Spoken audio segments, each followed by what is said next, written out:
आज हम बात करेंगे एक ऐसे डॉक्यूमेंट की जिसे लोग बहुत हल्के में लेते हैं, लेकिन यही डॉक्यूमेंट आपके जीने के बाद आपके बच्चों, स्पाउस और परिवार को सालों की कोर्ट कचहरी से बचा सकता है। आज का विषय है मेरा, भारत में विल कैसे बनाएं और क्यों रजिस्टर कराना जरूरी है। पूरा प्रोसेस, कॉस्ट, लीगल सेफगार्ड्स और रियल एस्टेट ओनर्स के लिए expert advice.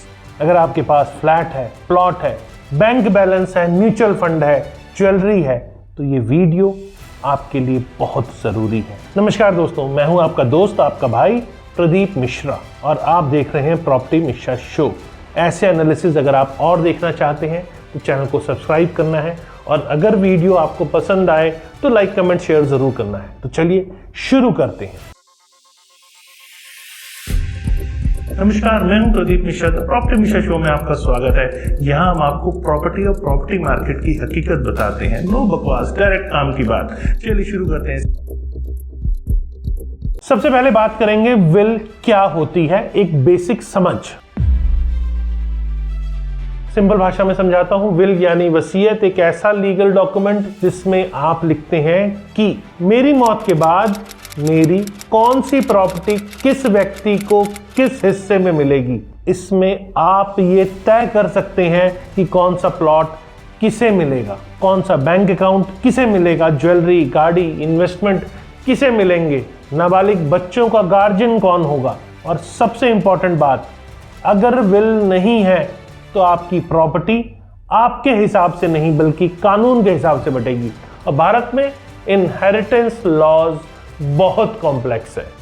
Hindu succession act, municipal law, Christian law और अलग अलग राज्यों में अलग अलग रूल्स, यहीं से फैमिली डिस्प्यूट शुरू होते हैं। विल ना होने पर रियल लाइफ रिस्क। जी हाँ, प्रैक्टिकली अगर सोचें, मान लीजिए आपके नाम 2 फ्लैट हैं, आपके 2 बच्चे हैं और पत्नी है। अगर आपने विल नहीं बनाई तो क्या होगा?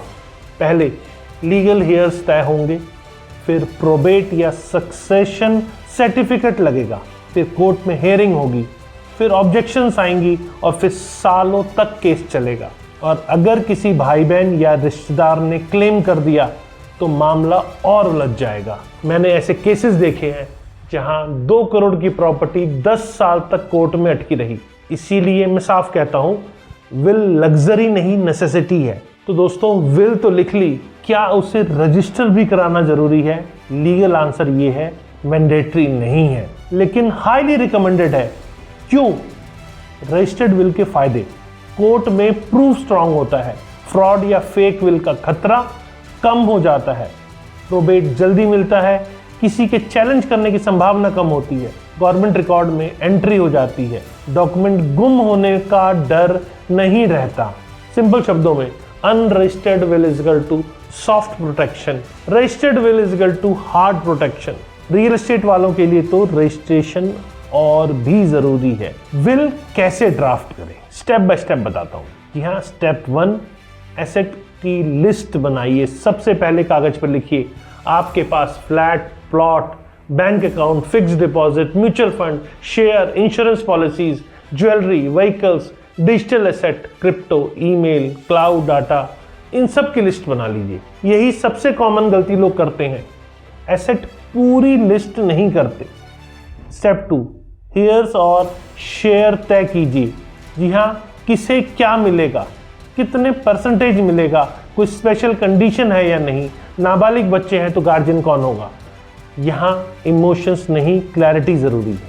स्टेप 3, लॉयर से ड्राफ्ट करवाइए। टेक्निकली आप खुद भी लिख सकते हैं, लेकिन मैं स्ट्रॉन्ग रिकमेंड करता हूं एक अच्छे प्रॉपर्टी लॉयर से ड्राफ्ट करवाइए। क्यों?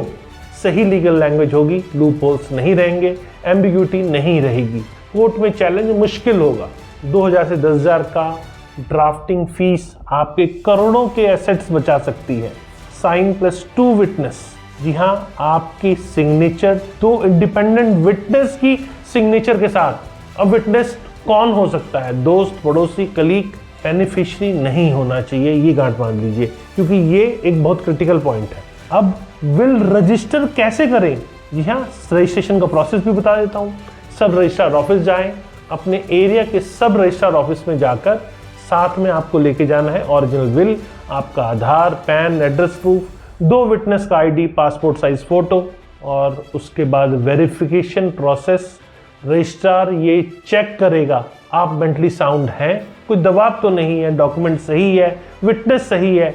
आपसे बेसिक सवाल पूछे जा सकते हैं। स्टेप 3 में फीस पे करें। Registration fees state to state अलग होती है, आमतौर पे 100 से 10,000 के बीच में होती है, लेकिन आप अपने स्टेट की फीस खुद चेक कर लीजिए।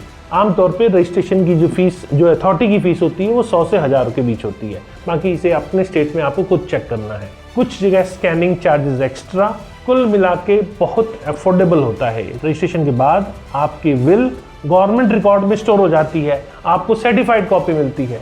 यही कॉपी फ्यूचर में कोर्ट में काम आएगी। अब इंपॉर्टेंट लीगल सेफगार्ड, कुछ ऐसी कानूनी बातें जो होम ओनर्स को जानना चाहिए। विल हमेशा चेंज हो सकती है। आप लाइफ में कभी भी नया विल बना सकते हैं, पुराने विल को रिवोक कर सकते हैं, अमेंडमेंट जोड़ सकते हैं। लेटेस्ट डेट वाला विल वैलिड माना जाता है। विल तभी वैलिड है जब आप साउंड माइंड में हो, कोई दबाव ना हो, विटनेस जेन्युइन हो, लैंग्वेज क्लियर हो। विल से पहले की नॉमिनेशंस खत्म नहीं होती।